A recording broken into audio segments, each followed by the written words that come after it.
ਉਹ ਮੋਦੀ, ਉਹ ਬਗੈਰਤਾ ਅਖੀਰੀ ਗਿੱਦੜਾਂ ਵਾਲਾ ਹੀ ਹਮਲਾ ਕੀਤਾ ਨਾ। ਆਪਣੀ ਗਿੱਦੜ ਫੌਜ ਕੋਲੋਂ ਕਰਵਾਇਆ ਹਮਲਾ ਤੂੰ। ਜਿਵੇਂ ਗਿੱਦੜ ਅੱਧੀ ਰਾਤ ਨੂੰ ਨਿਕਲਦੇ ਆ ਕਮਾਦਾਂ ਦੇ ਵਿੱਚੋਂ, ਇਦਾਂ ਅੱਧੀ ਰਾਤ ਨੇ ਹੱਥੇ ਮੁਸਲਮਾਨਾਂ ਤੇ ਸ਼ਹਿਰੀਆਂ ਤੇ ਤੂੰ ਹਮਲਾ ਕਰਾਇਆ। ਉਹ ਬਗੈਰਤਾ ਤੇ ਆਪਣੇ ਤਿਆਰੇ ਲਈ ਫਿਰਦਾ ਸੀ, ਰਫੀਲ ਤਿਆਰੇ ਜਾ ਕੇ ਕਬਾੜ ਵੇਚ ਉਹਨਾਂ ਦਾ।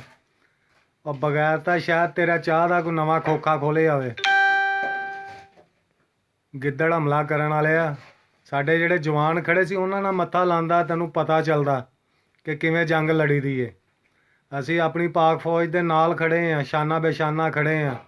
ਅਸੀਂ ਕੋਈ ਤੇਰੇ ਤਰ੍ਹਾਂ ਗਿੱਦੜ ਨਹੀਂ, ਜਾਂ ਤੇਰੀ ਫੌਜ ਤਰ੍ਹਾਂ ਗਿੱਦੜ ਨਹੀਂ ਹੈਗੇ। ਹਮਲਾ ਕਰਾਂਗੇ। ਉਹ ਬਗੈਰਤਾ ਤੂੰ ਜੇ ਲੜਨਾ ਵਾ ਤਾਂ ਸਿੱਧੀ ਤਰ੍ਹਾਂ ਮੱਥਾ ਲਾ, ਤੈਨੂੰ ਪਤਾ ਚੱਲੇ ਕਿਸੇ ਮੁਸਲਮਾਨ ਨਾਲ ਤੂੰ ਮੱਥਾ ਲਾਇਆ। ਬਗੈਰਤਾ ਚਾਹ ਵੇਚਣ ਵਾਲਿਆ, ਜਾ ਕੇ ਆਪਣੇ ਰਫੀਲ ਤਿਆਰਿਆਂ ਦਾ